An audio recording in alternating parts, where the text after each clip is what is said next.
విజయవాడలోని వరద ప్రభావిత ప్రాంతాలు వేగంగా సాధారణ స్థితికి చేరుకుంటున్నాయి.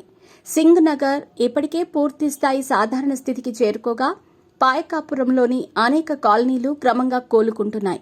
ఇళ్ల మధ్య నిల్వ ఉన్న నీటిని బయటకు పంపే ఏర్పాట్లు ముమ్మరంగా సాగుతున్నాయి. వరద ప్రభావిత ప్రాంతాల్లో అంటురోగాలు ప్రబలకుండా కార్మికులు పారిశుద్ధ్య కార్యక్రమాలని కొనసాగిస్తున్నారు. విజయవాడలోని వరద ప్రభావిత ప్రాంతాలు వేగంగా సాధారణ స్థితికి చేరుకుంటున్నాయి. వరదానంతర చర్యలపై ప్రభుత్వం ప్రత్యేక దృష్టి సారించింది. మురుగు కాలువల్లో పెద్ద ఎత్తున చేరిన పుడికను యుద్ధ ప్రాతిపదికన జేసీబీల సాయంతో తొలగిస్తోంది. నగరపాలక సంస్థ విడుదల చేస్తున్న నీరు కలుషితమయ్యే అవకాశం ఉన్నందున ట్యాంకర్లతో తాగునీరు సరఫరా చేస్తోంది. వరద ప్రభావిత ప్రాంతాల్లోని చెత్త, మురుగుని శుభ్రం చేసి పారిశుద్ధ్య కార్మికులు బ్లీచింగ్ చల్లుతున్నారు. సింగ్ నగర్లో ఇప్పటికే పూర్తి స్థాయిలో సాధారణ పరిస్థితులు నెలకొన్నాయి. పాయకాపురంలోనూ క్రమంగా సాధారణ పరిస్థితులు నెలకొంటున్నాయి. అంబాపురంలోనూ వరద తగ్గింది.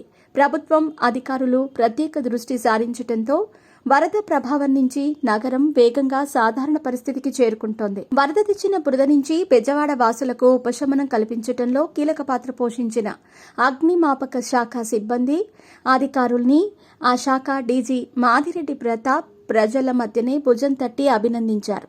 స్వయంగా సంతకాలు చేసిన ప్రశంసా పత్రాలతో పాటు రికార్డు అందించి ప్రోత్సహించారు.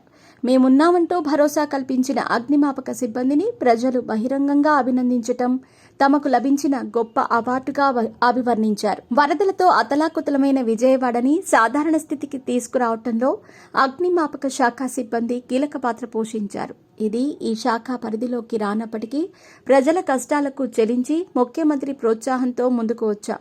బాధితులు కృతజ్ఞతలు తెలుపుతూ ఉంటే ఎంతో సంతోషంగా ఉంది అని మాదిరెడ్డి ప్రతాప్ రెడ్డి, అగ్నిమాపక శాఖ డీజీ అన్నారు. వరద ప్రభావిత ప్రాంతాల్లో నిల్వ ఉన్న నీటిని బయటకు పంపేందుకు మంత్రి నారాయణ, అధికారులు తీవ్రంగా ప్రయత్నిస్తున్నారు. కండ్రిక, ఉడా కాలనీ, జర్నలిస్ట్ కాలనీల్లో ఇళ్లను ఇప్పటికీ వరద వీడలేదు. ఒకవైపు మోటార్లతో పంపింగ్ చేస్తూ మరోవైపు రోడ్లకు గండ్లు కొట్టి నీటిని బయటకి పంపేలా ఏర్పాట్లు చేశారు. వరద నీటి పంపింగ్ పనులను మంత్రి నారాయణ దగ్గరుండి పర్యవేక్షిస్తున్నారు. స్వయంగా బైక్ నడుపుకుంటూ వెళ్లి పరిస్థితి సమీక్షించారు. బుడమేరు ప్రవాహానికి ఆటంకాలు లేకుండా ప్రొక్లైన్లతో పూడిక తొలగిస్తున్నారు. ఉడా కాలనీ వెనుక కట్టకు అడ్డుకట్ట వేయాలని అధికారులకు సూచించారు. వరద ప్రాంతంలో నష్టం వివరాల అంచనా ప్రక్రియ వేగంగా జరుగుతోందని వెల్లడించారు. ఎన్యూమరేషన్ జరగని ప్రాంతాల్లో మరోసారి వెళ్లి చేసేలా సిబ్బందిని ఆదేశాలిస్తామన్నారు. ప్రస్తుతం 63, 64 డివిజన్ల పరిధిలోని లోతట్టు ప్రాంతాల్లో కొంతవరకు వరద ఉంది. సుందరనగర్ దగ్గర ఒక కట్ట వేస్తే ఆ నీళ్లు ఆగిపోతాయి. అధికారులను ఇప్పటికే ఆదేశించాం.